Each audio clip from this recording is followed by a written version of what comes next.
kita untuk pertemuan pagi ini kita akan untuk materi ini kelompok 3 yang maju. Untuk materinya kemarin tentang apa ya? Maaf, saya agak lupa. Untuk yang kelompok 3 J, mungkin waktu dan tempat saya persilakan saja untuk kelompok 3 untuk membuka untuk memulai presentasi pada pagi hari ini. Monggo untuk kelompok 3. Terima kasih.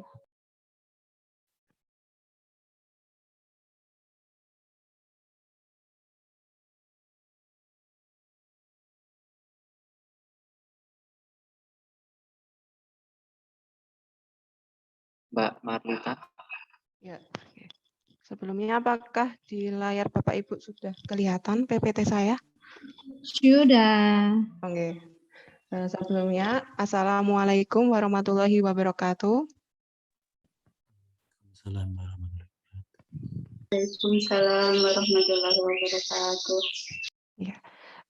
Saya sampaikan terima kasih kepada Bu Sri Handayani untuk kesempatan kami dari kelompok 2 untuk menyampaikan materi mengenai keterampilan berbicara di kelas awal dan kelas tinggi.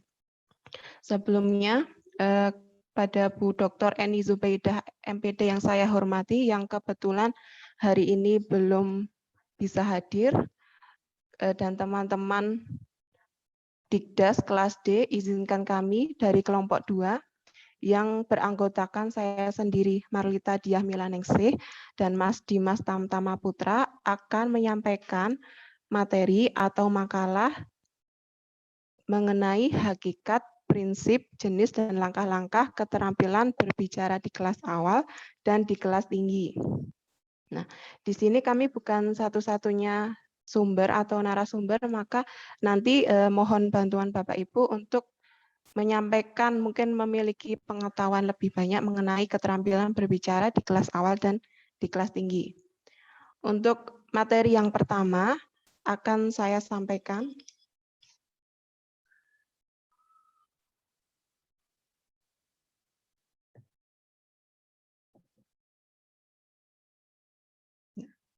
Apakah dapat terlihat dengan jelas, Bapak Ibu? Jelas, Mbak. Jelas, Mbak. Oke. Nah, oke. Nah, berbicara mengenai keterampilan berbahasa, seperti yang kita ketahui, ada 4 keterampilan berbahasa yang perlu anak sekolah atau siswa sekolah dasar itu kuasai. Yang pertama itu keterampilan menyimak, keterampilan berbicara, keterampilan membaca, dan yang terakhir adalah keterampilan menulis. Keterampilan berbicara menempati kedudukan penting karena merupakan ciri komunikatif siswa. Nah, apakah itu keterampilan berbicara itu? Menurut Tarigan, kemampuan berbicara adalah kemampuan mengucapkan bunyi-bunyi artikulasi atau kata-kata untuk mengekspresikan, menyatakan, atau menyampaikan pikiran, gagasan, dan perasaan.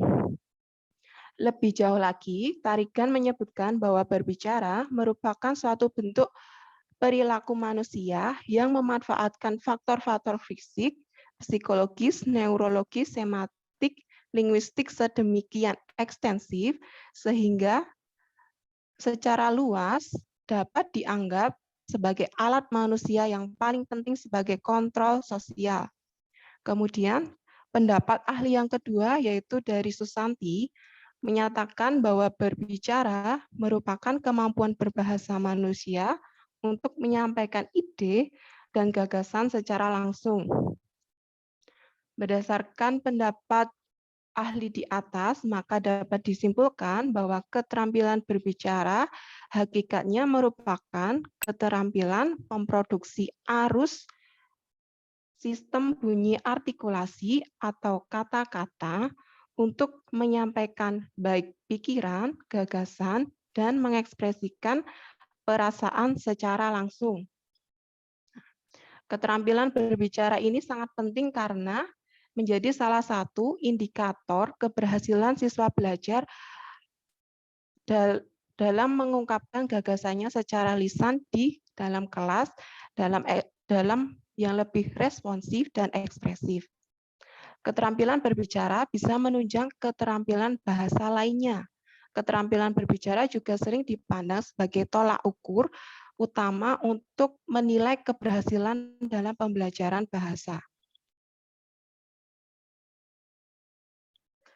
Selanjutnya, mengenai keterampilan berbicara, itu ada beberapa ahli yang menyebutkan mengenai prinsip keterampilan berbicara. Nah, dari beberapa ahli itu, secara umum dapat saya simpulkan bahwa keterampilan berbicara itu, prinsipnya yang pertama itu membutuhkan paling sedikit 2 orang, kemudian menggunakan suatu sandi linguistik atau bahasa yang sama-sama dapat dimengerti dan dipahami, kemudian bertujuan untuk menyampaikan perasaan atau pikiran dengan kata-kata. Sedangkan prinsip keterampilan berbicara dalam proses pembelajaran, yang pertama itu dalam pembelajaran berbicara berhubungan dengan perencanaan yang dilakukan oleh guru. Guru dianjurkan memilih teknik atau metode pembelajaran yang tidak hanya memfokuskan pada ketepatan bahasa yang digunakan saja, melainkan juga keterampilan menyampaikan informasi secara intensif dan bermakna agar apa yang disampaikan dapat disimak dengan baik dan mudah dipahami. Jadi prinsip dalam perencanaan ini juga harus disesuaikan dengan kemampuan siswa dalam tingkat pendidikannya. Kemudian prinsip yang kedua yaitu motivasi yang diberikan dalam pembelajaran. Dalam pembelajaran, motivasi seperti kita ketahui itu berguna untuk menumbuhkan gairah, menumbuhkan rasa senang dan semangat dalam belajar. Pemberian motivasi itu bertujuan untuk mendorong siswa untuk berbuat, menentukan arah perbuatan menuju tujuan yang akan dicapai dan menyeleksi perbuatan yang sesuai dengan tujuannya. Nah, motivasi ini dapat diberikan dalam bentuk reward seperti tepuk tangan ataupun kritik yang membangun, saran, ujian, dan sebagainya. Kemudian, prinsip yang ketiga berhubungan dengan pengembangan penggunaan bahasa yang otentik. Otentik ini artinya dapat dipercaya atau asli. Artinya asli dari pengalaman siswa sendiri atau dari pengetahuan siswa.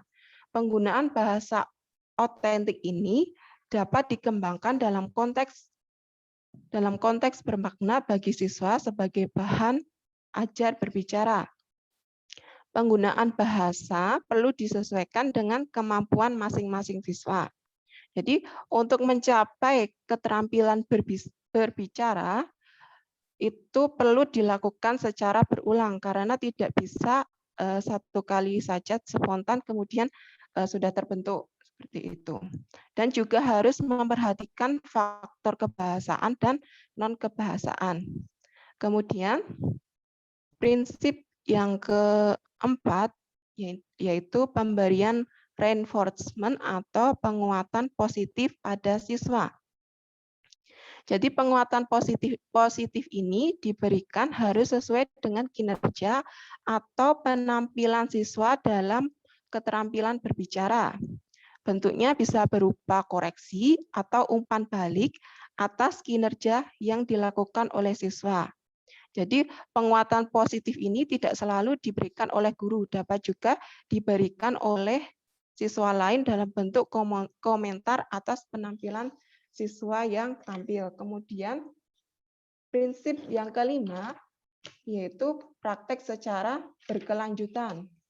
Artinya di sini bahwa keterampilan berbicara itu dapat dikuasai jika dilaksanakan praktek secara berkelanjutan. Kunci keberhasilan pembelajaran keterampilan berbicara terletak dalam proses pembiasaan. Dalam prakteknya, siswa perlu diberikan berbagai kondisi agar mengenal berbagai situasi dan dapat mengantisipasi halangan yang terjadi dalam kegiatan keterampilan berbicara. Kemudian prinsip yang keenam itu berkaitan dengan pemilihan strategi pembelajaran yang dapat menstimulasi siswa agar potensi bicara yang sudah dimiliki dapat dikembangkan. Di antaranya yaitu dengan memilih strategi yang sesuai dengan perkembangan siswa. Maka yang perlu dilakukan guru tidak sekedar membuat siswa bisa berbicara, tetapi siswa harus menjadi seorang pembicara yang kreatif dan handal. Kemudian, berdasarkan beberapa dasar berikut ini, keterampilan berbicara bedakan menjadi 3, yaitu berdasarkan tujuannya, berdasarkan situasinya, dan berdasarkan jumlah pendengarnya. Untuk jenis yang pertama, berdasarkan tujuannya itu dibedakan menjadi 3. Yang pertama, berbicara untuk memberitahukan. Yang kedua, berbicara untuk membujuk. Yang ketiga, berbicara untuk menghibur. Untuk yang pertama, berbicara untuk memberitahukan, melaporkan, atau menginformasikan, yaitu kegiatan berbicara yang dilakukan apabila seseorang menjelaskan suatu proses, menguraikan dan menafsirkan sesuatu, mengenai pengetahuan, atau menjelaskan suatu peristiwa. Jadi, jenis berbicara ini tujuannya untuk memberikan pengetahuan, menjelaskan suatu proses, menafsirkan suatu persetujuan, atau menguraikan tulisan yang sifatnya itu informatif. Jadi sifatnya untuk memberi tahu masyarakat. Nah, kegiatan ini mencakup kapasitasnya banyak orang. Contohnya bisa kegiatan ceramah, kuliah, kemudian memberi pengumuman, menyampaikan laporan, menyampaikan instruksi pengajaran, atau bisa juga menyampaikan pidato. Kemudian, jenis keterampilan berbicara yang kedua yaitu berbicara untuk membujuk. Yaitu tujuannya untuk mengajak, meyakinkan, serta menggerakkan orang lain. Jadi, kegiatan ini dilakukan oleh seorang yang memiliki suatu informasi atau gagasan yang mana dari informasi dan gagasan tersebut, pembicara itu bertujuan untuk membujuk dan mengajak serta meyakinkan pendengar tentang informasi dan gagasan tersebut. Sehingga pendengar tersebut berempati dan mau mengikuti dan melaksanakan serta berbuat seperti yang dikehendaki pembicara. Jika pembicara meyakinkan, maka sikap dan cara pandang pendengar dapat diubah dalam menyikapi suatu hal. Contohnya itu pidato persuasif atau ketika seorang sales itu menawarkan suatu produk. Kemudian, jenis berbicara berdasarkan tujuannya. Yang ketiga yaitu berbicara untuk menghibur. Yaitu untuk menghibur memerlukan kemampuan menarik perhatian pendengar. Suasananya harus bersifat santai dan penuh canda. Jadi keterampilan berbicara ini termasuk keterampilan informal. Jadi berbicara untuk menghibur berarti pembicara menarik perhatian pendengar dengan berbagai cara, seperti humor, lelucon, spontanitas, kisah-kisah jenaka, dan sebagainya.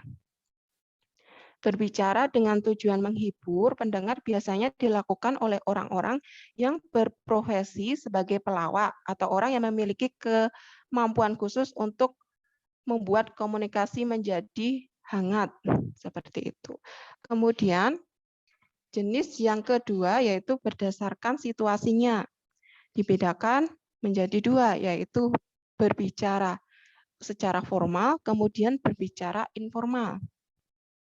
Berbicara formal adalah berbicara yang bersifat resmi dan pendengarnya banyak, serta bahasa yang digunakan itu menggunakan bahasa formal, artinya bahasa Indonesia baku yang baik. Contohnya kegiatan wawancara, kegiatan ceramah, kegiatan diskusi, kemudian seperti kegiatan pidato.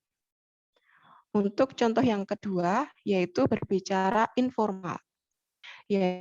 yaitu kegiatan berbicara yang bersifat tidak resmi dan dilakukan dalam acara-acara tidak resmi. Otomatis bahasa yang digunakan tidak harus baku.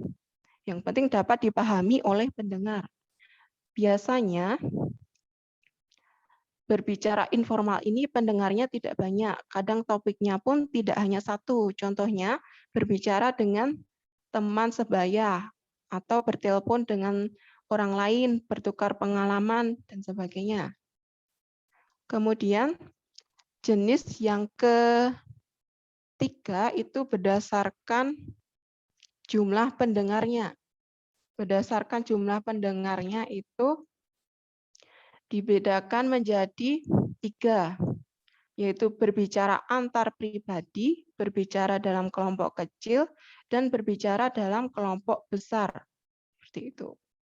Untuk berbicara antar pribadi merupakan bentuk kegiatan berbicara empat mata. Terjadi apabila dua pribadi itu membicarakan, bercakap-cakap atau merundingkan hal yang melibatkan urusan pribadi.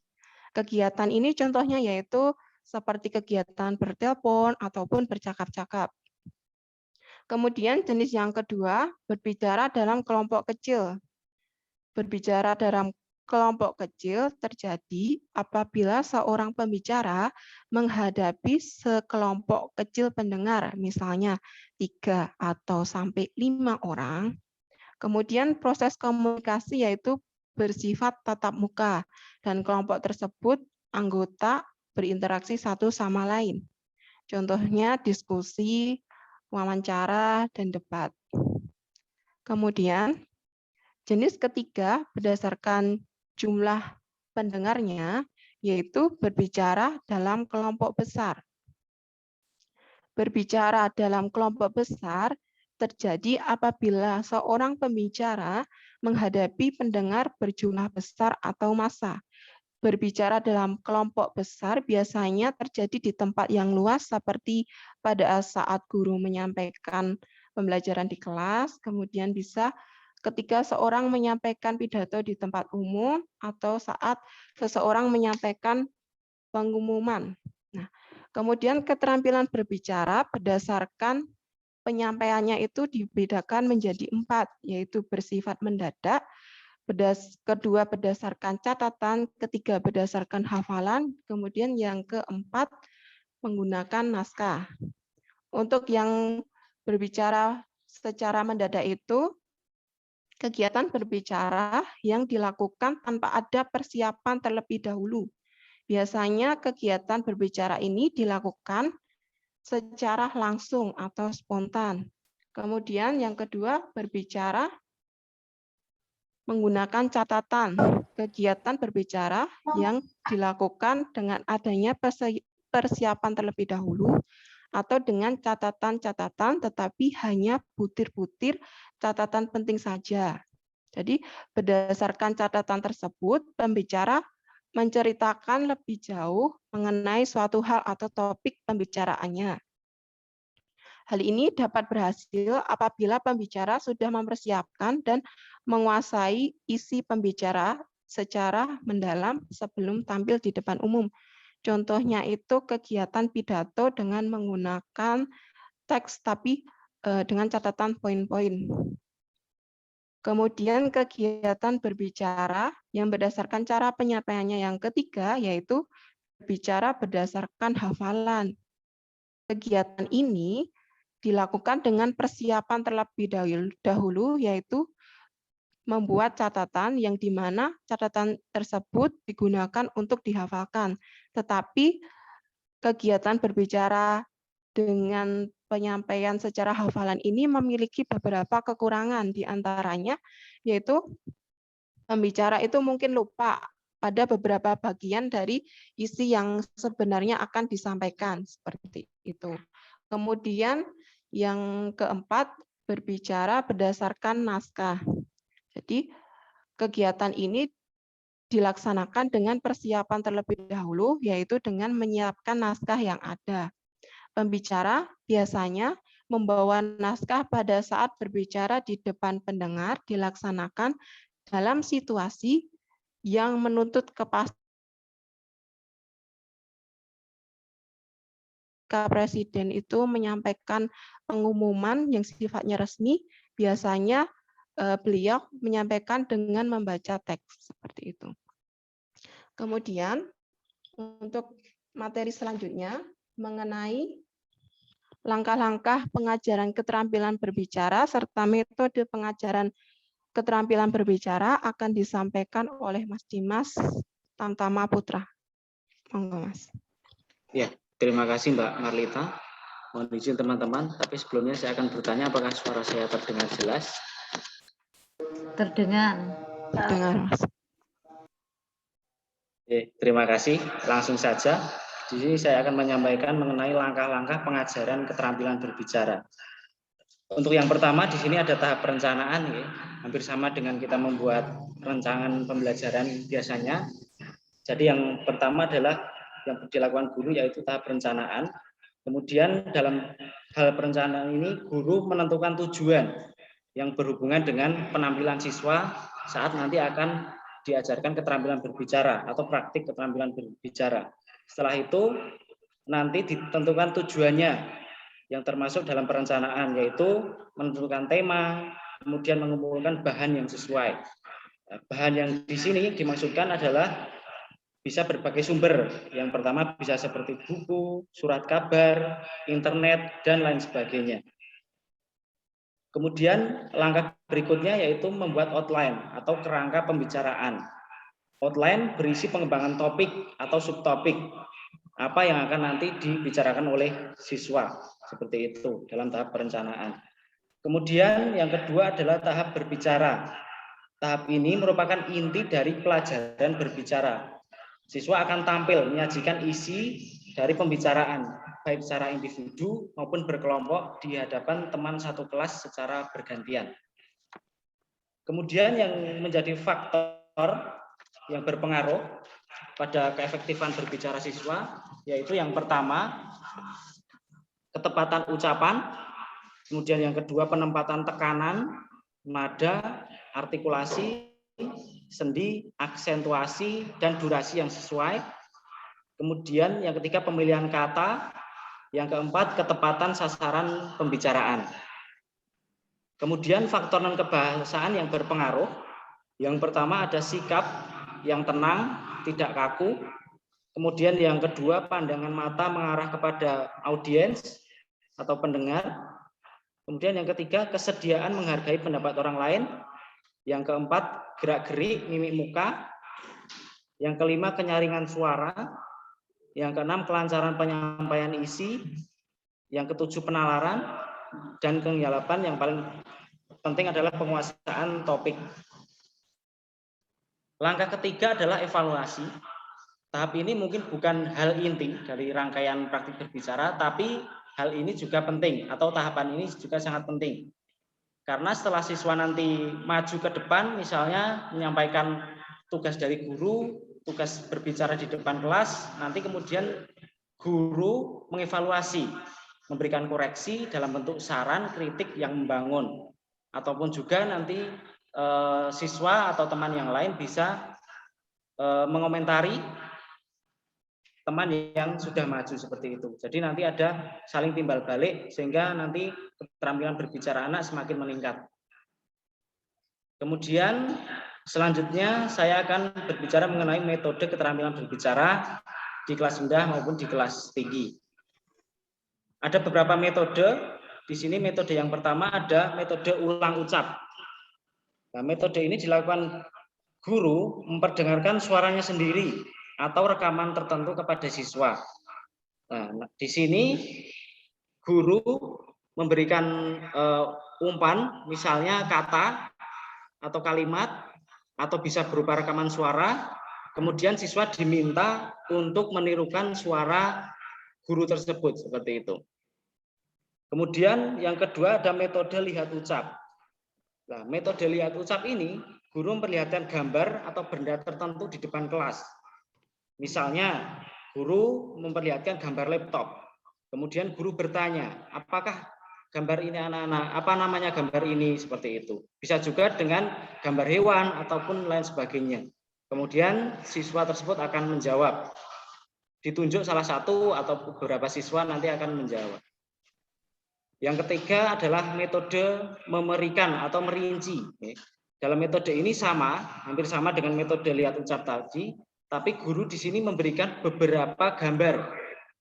Jadi misalnya ada 3 gambar alat tulis ditaruh di depan. Kemudian siswa diberi pertanyaan, ada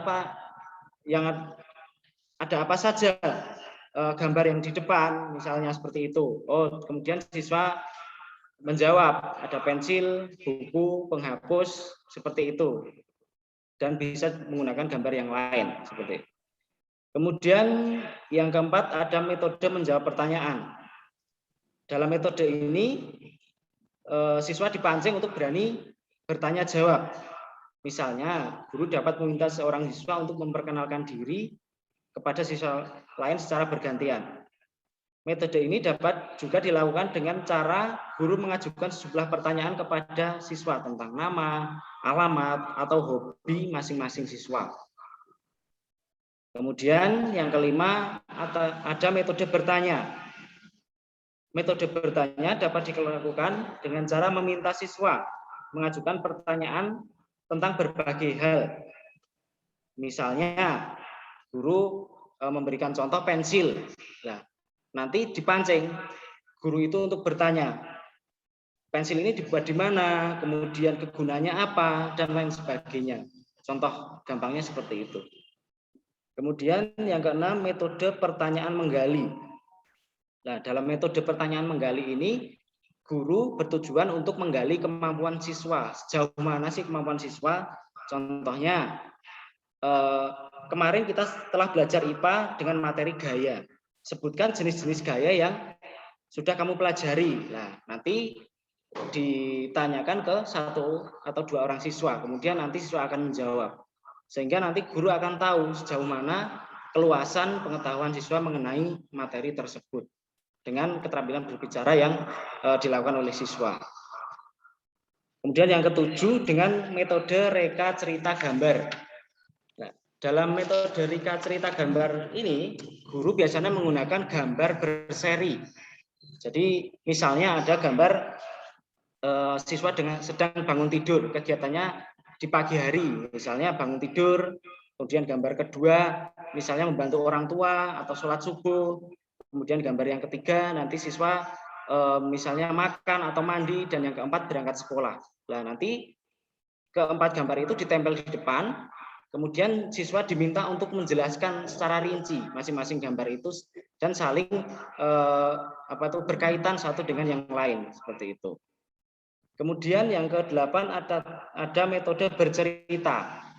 Dalam metode bercerita ini biasanya umum digunakan.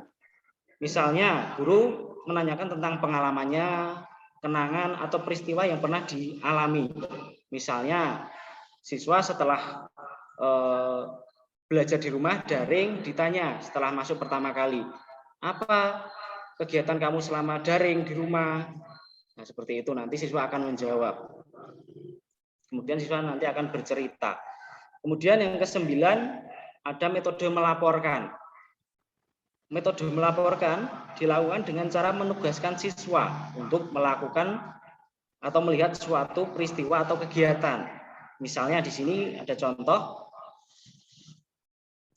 siswa kelas lain mengikuti pelajaran olahraga di lapangan. Kemudian siswa kelas lain diminta untuk membuat laporan di situ.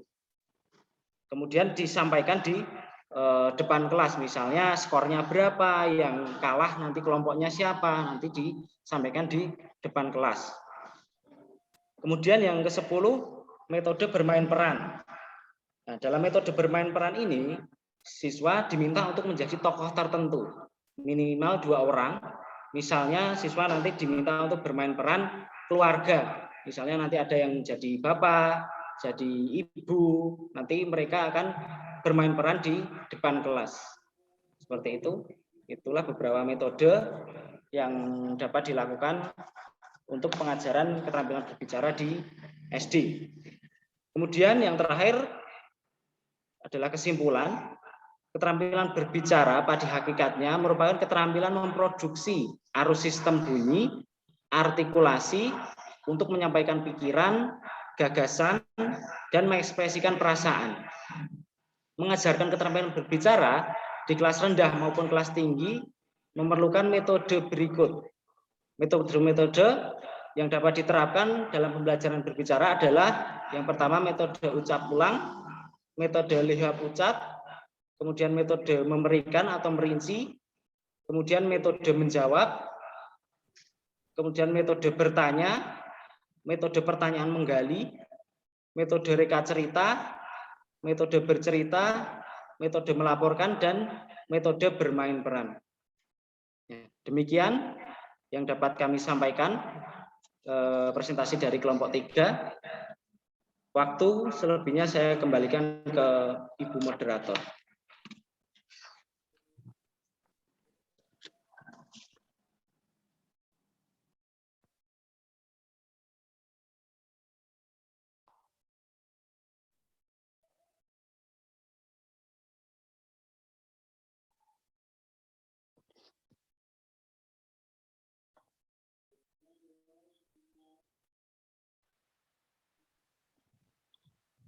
Ibu moderatornya terlempar, Pak.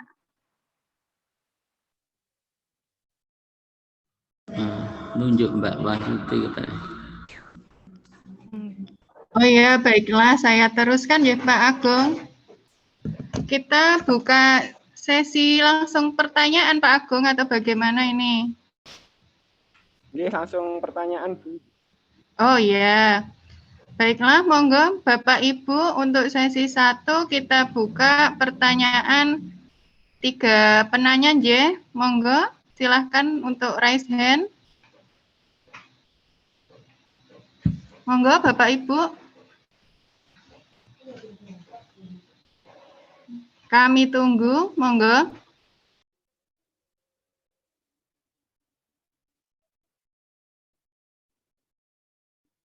Sudah 3, Bu.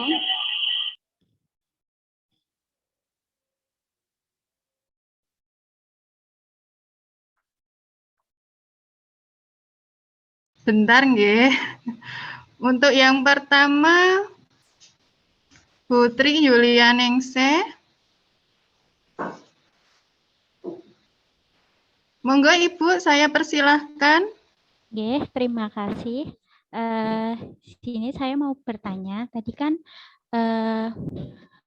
sudah disampaikan ada faktor keefektifan dalam praktik berbicara. Yang mau saya tanyakan, apakah faktor keefektifan dalam berbicara itu sama dengan indikator keterampilan berbicara? Oke.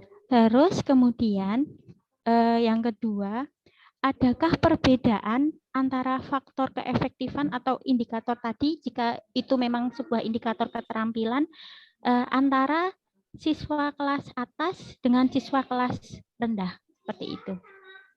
Terima kasih. Bagaimana untuk kelompok 3, apakah sudah jelas untuk pertanyaan dari Putri Yulianingsih? Butuh diulangi atau tidak? Coba saya bacakan ya Bu, nanti coba konfirmasi benar apa tidak.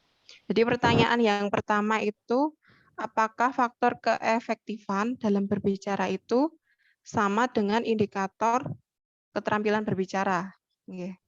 Kemudian yang kedua, apakah faktor keefektifan indikator keterampilan berbicara itu pada kelas tinggi dan kelas rendah itu sama? Iya. Sampun jelas Bu Marlita? Kita lanjut untuk penanya kedua nggih. Untuk Bu Aprilia, monggo pertanyaannya. Saya dulu, Bu. Enggak Pak Herdi dulu.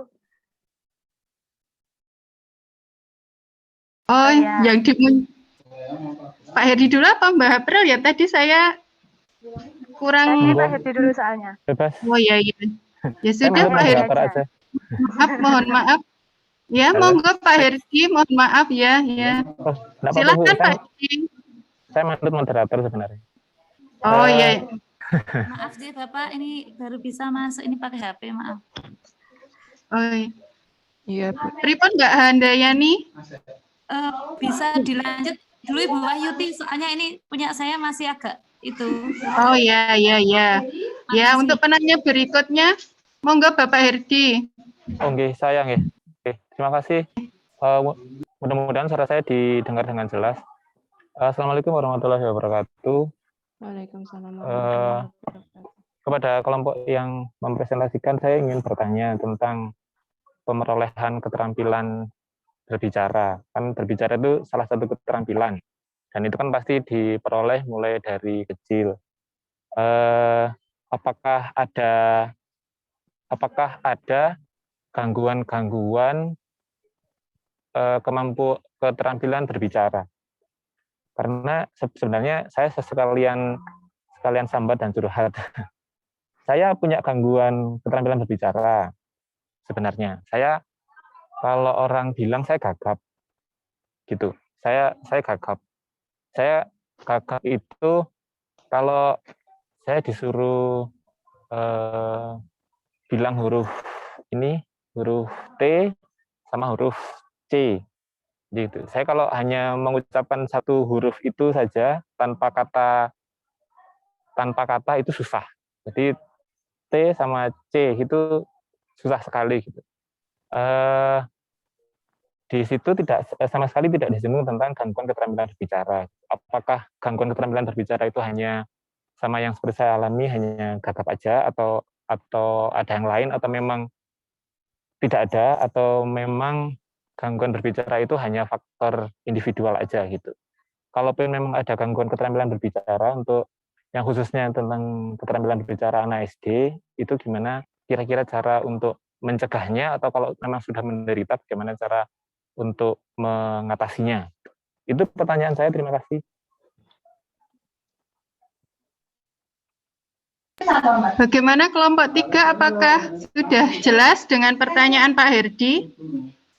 Atau sharing-sharingnya Pak Herdi tadi sudah jelas? Berarti tadi inti pertanyaannya, apakah ada hambatan dalam keterampilan berbicara, ngoten Pak? Ibu, Ibu. Berarti sudah jelas ya Bu Marlita? Sudah, Ibu. Oh ya.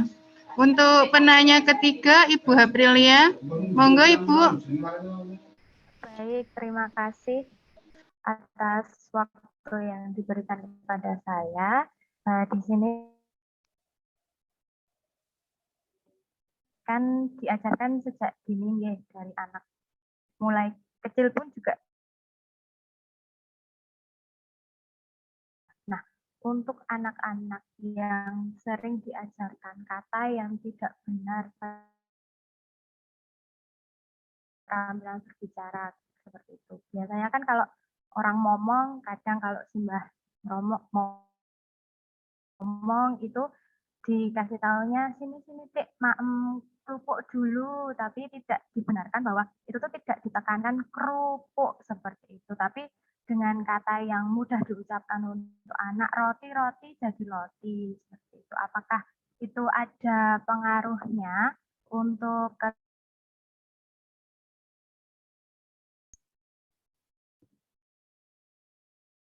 apakah suara saya? Sepertinya putus-putus kalau dari tempat saya. Iya, soalnya memang sinyalnya di sini putus-putus, Bu. Atau mungkin bisa dituliskan di chat, Bu Aprilia. Boleh. Dituliskan di chat ya. Saya tuliskan di chat mawon ya. Terima kasih. Oh iya. Oh iya, sama-sama.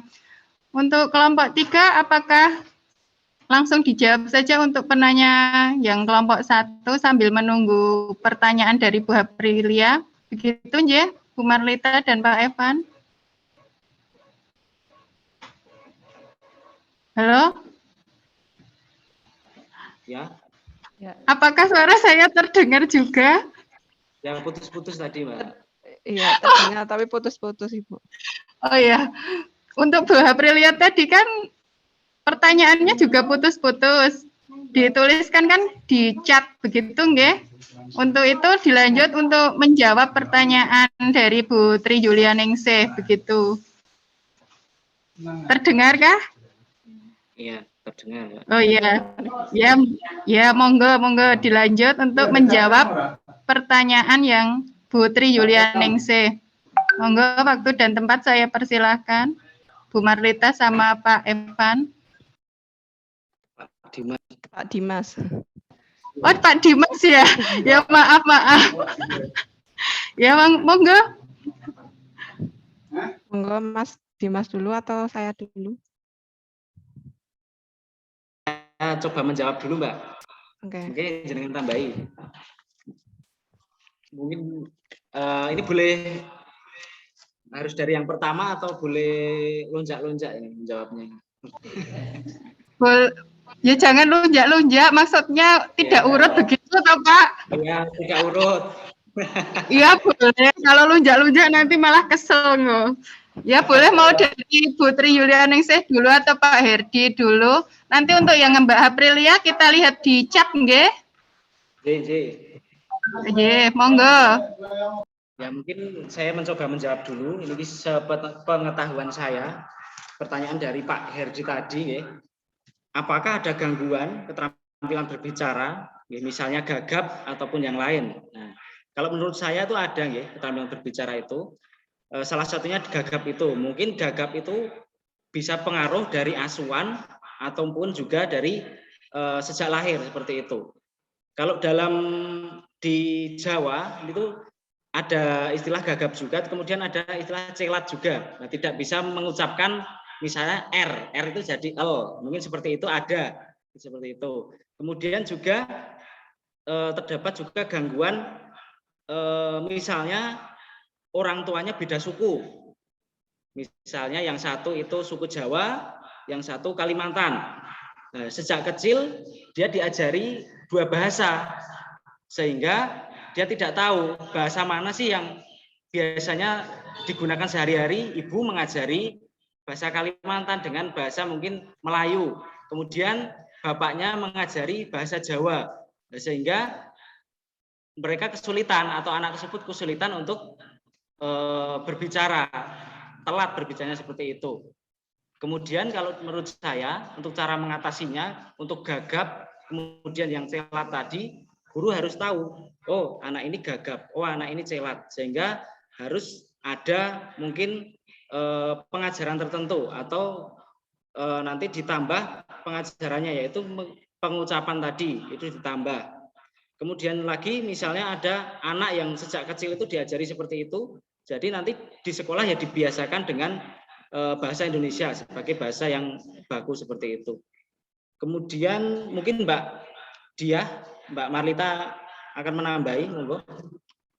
Mencoba menambahkan Pak Herdi, yang saya ketahui, sepengetahuan saya itu penghambat dari keterampilan berbicara itu bisa dibedakan menjadi dua, yaitu internal sama eksternal.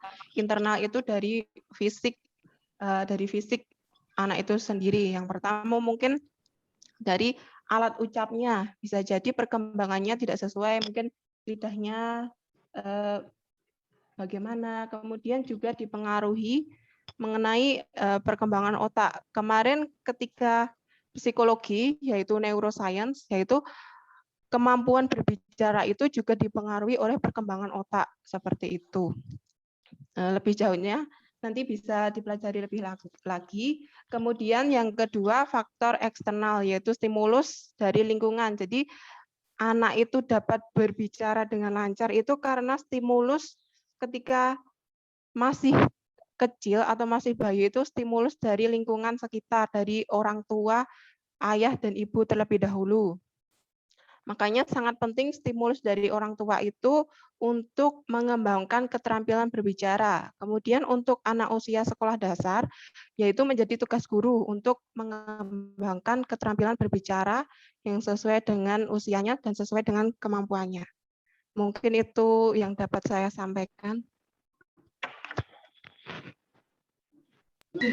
Ya, bagaimana Pak Herdi untuk penjelasan dari Bu Marlita dan Pak Dimas tadi? Apakah Ada kekurangan atau pengen bertanya lagi atau sudah puaskah?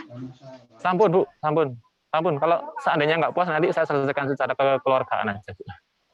Oh, oke, bagus. Ya, gitu aja. Matur nuwun Terima sangat. kasih. Untuk jawaban yang berikutnya, monggo Bu Marlita sama Pak Dimas. Monggo jenengan riyen Bu Marlita. Pertanyaan dari Mbak Tri Yulia Ningsih. Ya, tadi mengenai apakah faktor keefektifan dalam berbicara dan indikator keterampilan berbicara itu apakah sama? Pada dasarnya sama ya. Tadi ada dua faktor. Yang pertama kan faktor kebahasaan dan non-kebahasaan. Yang faktor kebahasaan tadi ketepatan ucapan, penempatan tekanan nada artikulasi, sendi dan durasi yang sesuai, kemudian memilih kata yang sesuai dan ketepatan sasaran pembicaraan. Kemudian yang non-kebahasaan itu sikap atau tingkah laku ketika berbicara, pandangan mata yang mengarah ke audiens, kemudian kesediaan menghargai pendapat orang lain, gerak-gerik dan mimik muka, kemudian kenyaringan suara, kelancaran penyampaian isi, penalaran, dan penguasaan terhadap topik dan materi. Pada dasarnya sama, tapi untuk misalnya untuk penilaian mendeklamasikan puisi atau pidato itu kan ada beberapa yang berbeda mengenai aspek kebahasaan. Jadi nanti disesuaikan dengan topik atau materinya. Jika kita mau membelajarkan mengenai wawancara, otomatis kan faktor kebahasaannya berbeda dengan ketika kita membelajarkan mengenai kegiatan berpidato. Seperti itu. Kemudian apakah indikator itu untuk kelas rendah dan kelas tinggi itu sama? Pada dasarnya itu sama, tetapi yang membedakan itu kompleksitasnya. Ketika kelas rendah itu kan bahasa yang digunakan sederhana, kemudian otomatis topiknya juga sederhana, sedangkan kelas tinggi itu lebih kompleks.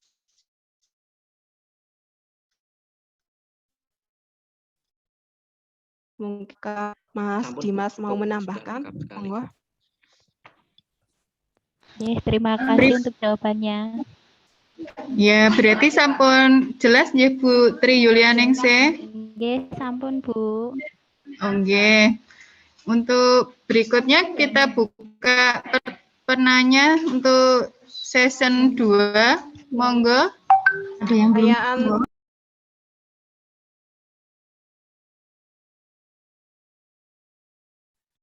Bagaimana Mbak Aprilia? Ada yang mau ditambahkan atau mungkin kurang puas jawabannya atau bagaimana? Tidak, terima kasih untuk jawabannya. Sama-sama. Oke, kalau begitu kita lanjut ya ini ya. Untuk season kedua kita buka. Monggo silahkan raise hand.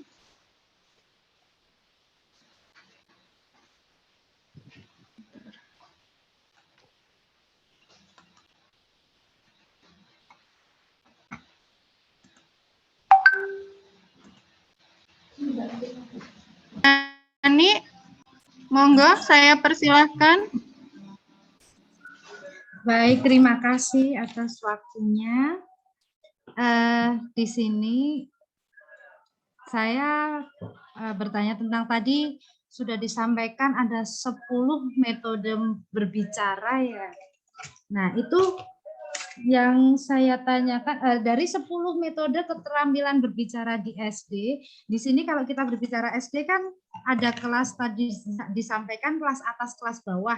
Nah, untuk ke-10 metodenya itu penerapan di kelas atas, kelas bawahnya itu lebih tepatnya yang mana ya? Atau misalnya yang metode ulang ucap itu di kelas bawah, atau semua metode ini bisa diterapkan di kelas atas dan kelas bawah? Terima kasih. Untuk pertanyaan dari Bu Nani, bagaimana Pak Dimas sama Mbak Marlita? Apakah jelas? Perlu diulang?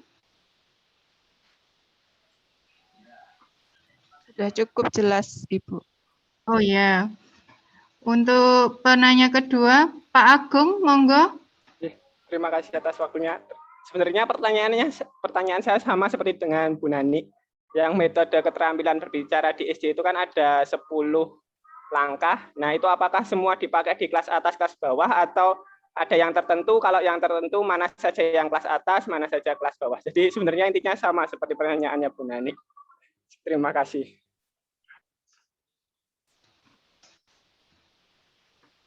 Jelas ya Mbak Marlita, berarti pertanyaan Pak Agung.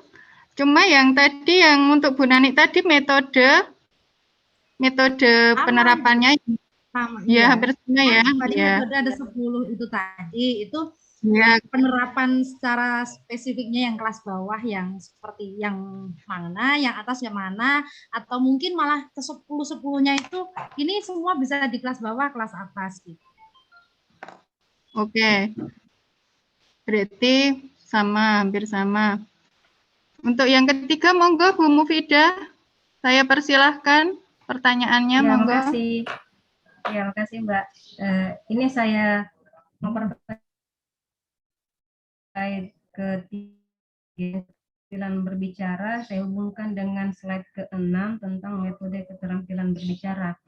Nah, tadi di slide ketiga tentang prinsip keterampilan berbicara, di situ yang pertama ada pembelajaran berbicara berhubungan dengan perencanaan yang dilakukan oleh guru. Nah, kemudian di metode keterampilan berbicara disebutkan ada 10. Nah, kira-kira dari metode pembelajaran, dari metode keterampilan berbicara itu, yang manakah yang digunakan oleh guru dalam pembelajaran sehingga keterampilan berbicara di depan orang banyak dapat ditingkatkan, atau istilahnya lebih bagus, lebih baik lagi penampilan anak-anak ketika melakukan berbicara di depan orang banyak, seperti itu. Terima kasih. Bagaimana Bu Marlita dan Pak Dimas? Pertanyaan dari Bu Mufidah apakah sudah jelas dan terang? Pripun? Perlu diulangkah? Ya, sampun jelas. Sampun, Bu. Oh ya, ya. Monggo, waktu dan tempat saya persilahkan untuk menjawab pertanyaan-pertanyaan tadi. Monggo Mbak Marlita dulu, sampai saya dulu. Mas Dimas dulu, monggo, nggak apa-apa. Oke. Di sini saya akan mencoba menjawab. Nanti misalnya ada kekeliruan bisa ditambahkan. Tadi ada 10 metode yang saya bacakan atau saya presentasikan. Yang pertama ada metode ulang ucap, metode lihat ucap, metode merinci, metode menjawab pertanyaan, metode bertanya, metode pertanyaan menggali, kemudian metode bercerita, metode melaporkan, dan metode bermain peran. Nah, menurut saya dalam penerapan metode di kelas tinggi dan kelas rendah itu berbeda, ya.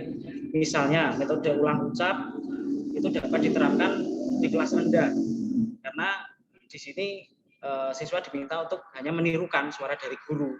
Efektifnya diterapkan di kelas rendah seperti itu. Kemudian metode lihat ucap juga seperti itu karena ini hanya sederhana sekali. Siswa diminta untuk melihat gambar, kemudian menyebutkan nama dari gambar yang ada di depan kelas.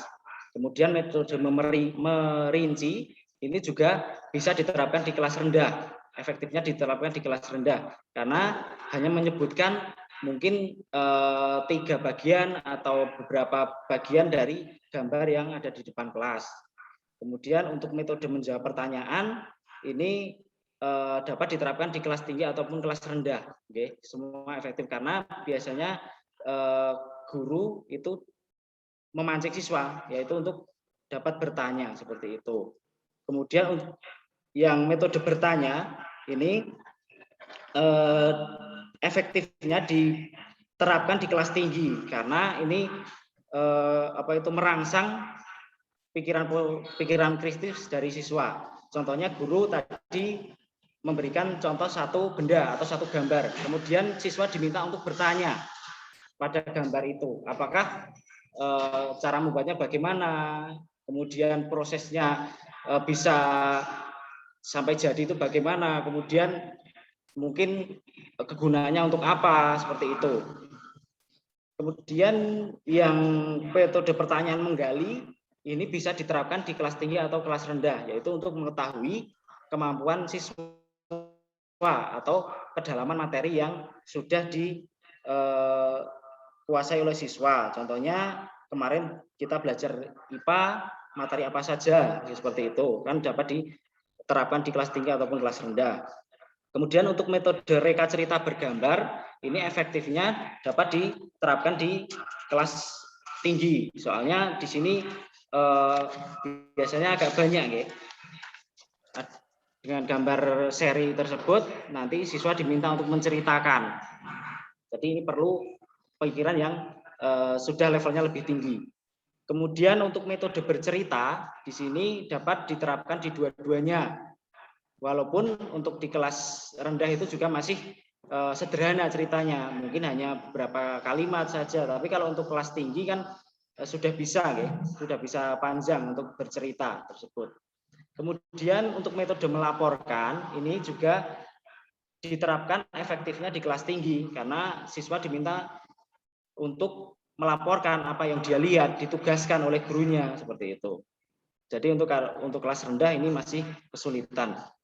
Kemudian untuk metode bermain peran juga menurut saya ini lebih efektif diterapkan di kelas tinggi karena untuk bermain peran ini kan sebelumnya perlu dibuat teks percakapan sehingga sebelum maju nanti siswa dilatih atau berlatih sendiri untuk bermain peran, nanti di depan tinggal bermain peran. Jadi kalau untuk kelas rendah menurut saya ini masih kesulitan seperti itu. Mungkin dari Bu Marlita akan menambahkan, monggo.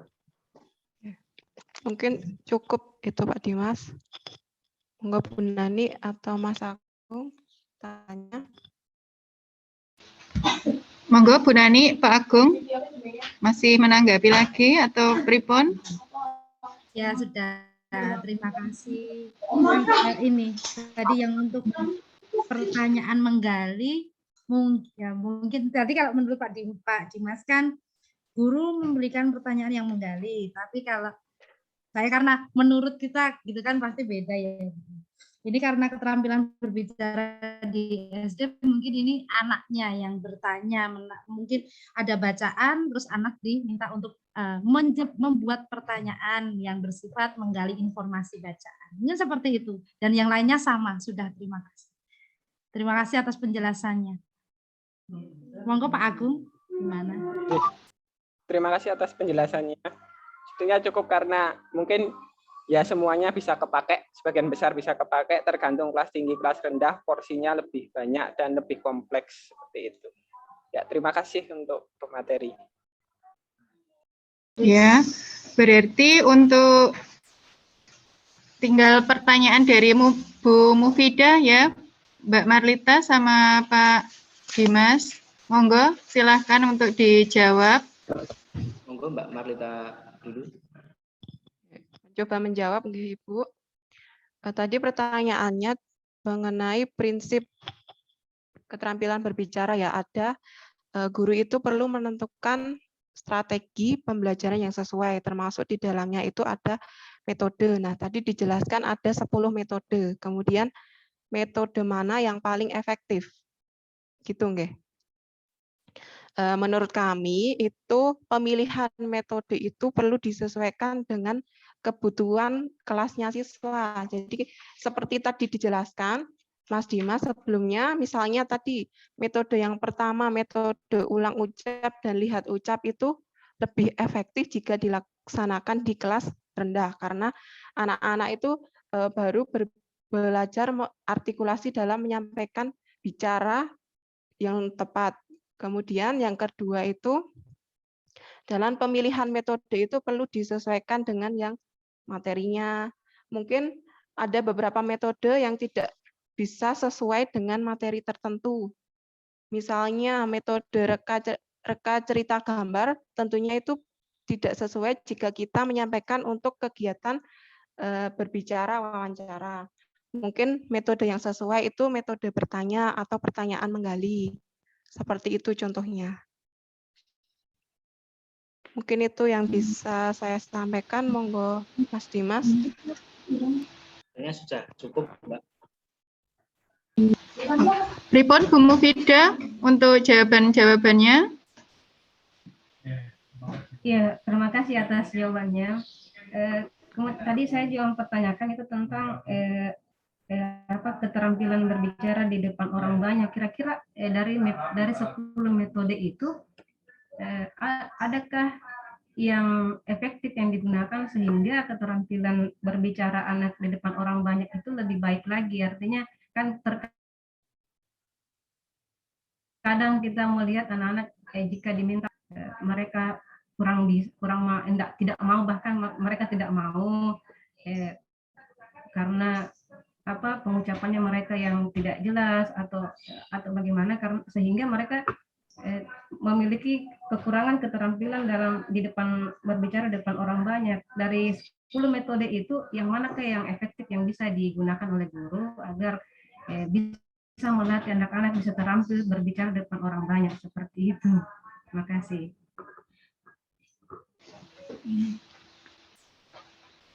Monggo Bu Marlita sama Pak Dimas, ini Bu Mufida masih bertanya adakah mungkin cara yang maaf, atau adakah mungkin cara yang lain atau metode-metode yang lain atau strategi yang bisa dilakukan oleh guru sehingga keterampilan berbicara di depan orang banyak itu anak lebih terampil seperti itu? Terima kasih. Kalau bisa saya simpulkan dari pertanyaan Bu Mufida tadi, adakah dari 10 metode atau keterampilan itu tadi yang paling efektif untuk meningkatkan keterampilan berbicara anak di depan umum? Lebih pede begitu, anak-anak biar lebih pede itu baiknya menggunakan metode yang mana, begitu. Monggo, apakah ada? Ya, seperti itu kan Bu Mufida? Betul, Mbak.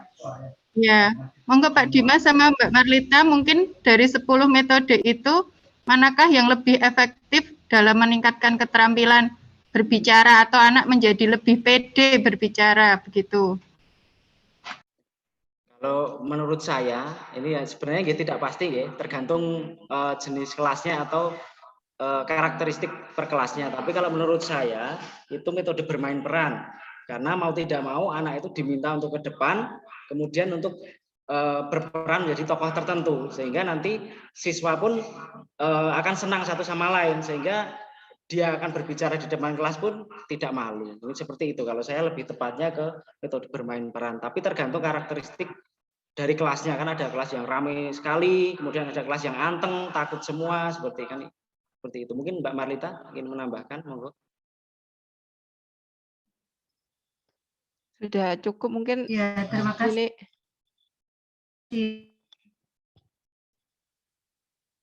Oke. Ini udah sampai pertanyaan untuk season 2. Apakah masih ada waktu tidak ya Pak Agung untuk season berikutnya kira-kira? Masih, Bu. Masih. Bagaimana Bu Mufida, apakah mau ada kekurangan atau apa kok? Sudah ya Bu Mufida, sudah jelas ya? Sudah, nggak connect. Oke, saya buka untuk session yang ketiga. Monggo, silahkan raise hand. Untuk yang pertama Putri Yuliani, Mbak Tuning, monggo satu lagi.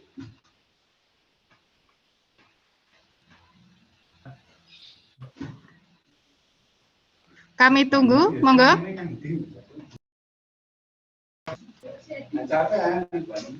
Sepertinya tidak ada, cuma 2 itu. Tidak apa-apa ya Pak Agung, ini cuma 2. Ataukah ada lagi? Monggo. Oh ya. Untuk yang pertama Mbak Tri Yuliani. Monggo Mbak Tri Yuliani. Silahkan. Terima kasih untuk waktunya. Saya cuma menambahkan saja tadi yang menanggapi pertanyaan dari Mbak Mufida apa ya. Kalau terkait soal metode apa sih yang metode apa sih yang paling efektif untuk melatih siswa biar lebih terampil berbicara di depan umum gitu ya tadi pertanyaannya. Kalau menurut saya ini kan ada banyak metode. Pun tadi juga udah dijawab sama Mbak Marlita. Penggunaan metode ini kan tergantung sama konteks materinya itu seperti apa, seperti itu kan. Terus Misalnya, kalau materinya itu enggak. Kalau dari saya, efektif siswa itu akan lebih terampil berbicara di depan umum kalau dia lebih sering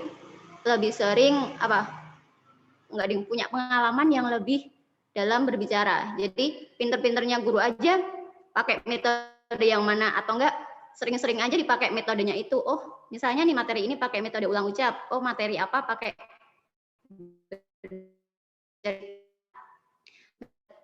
pakai bermain peran gitu. Jadi pinter-pinternya guru aja deh sering memakai metode itu gitu kan. Ini udah ada 10 metode nih yang ditawarkan dari kelompok 3. Atau mungkin nanti ada metode lain lagi gitu.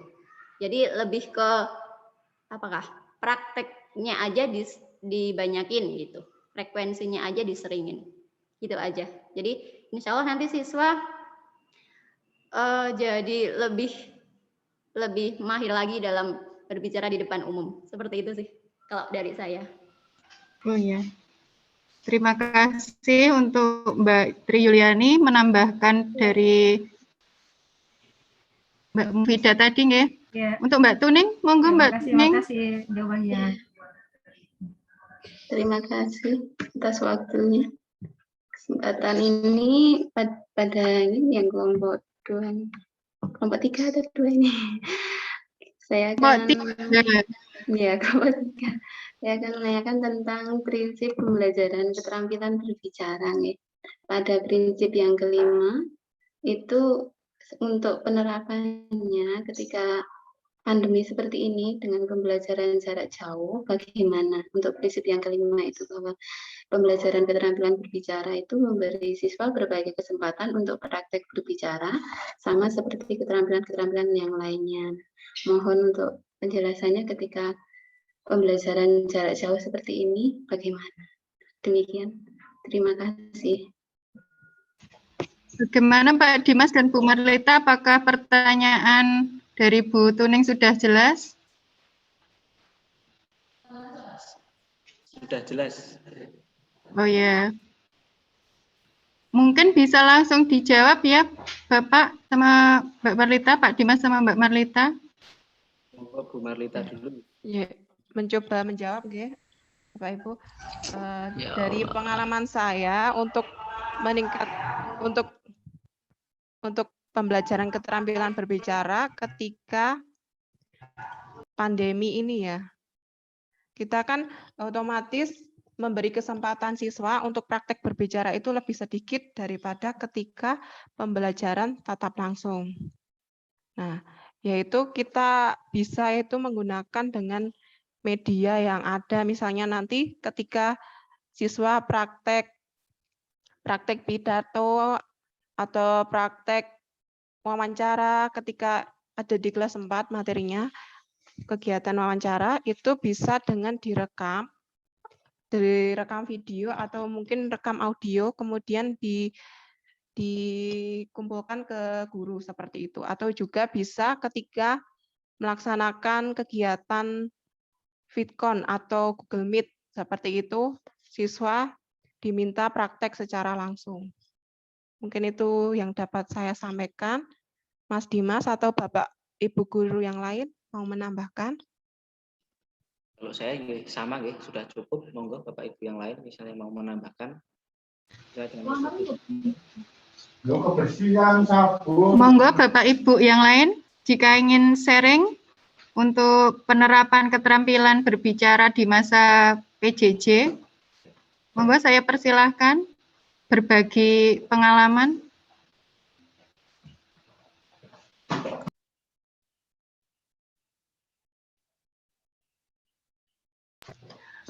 Atau kalau tidak ada, kita buka penanya lagi nggih Pak Agung. Halo? Mungkin satu penanya terakhir karena tinggal 10 menitan lagi. Coba, maaf Ibu, coba dikembalikan Bu Tuning dulu. Oh iya ya. Mungkin jawabannya sudah. Iya ya, maaf. Iya, sudah cukup Mbak.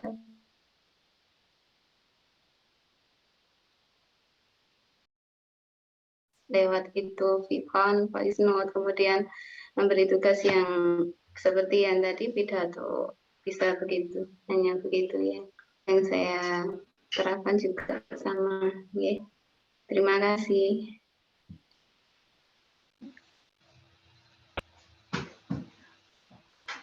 Monggo Bapak Ibu jika ingin bertanya, mungkin satu penanya lagi.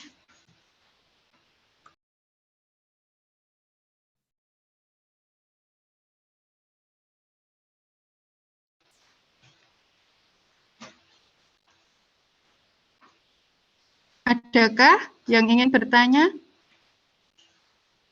untuk penerapan keterampilan berbicara ini?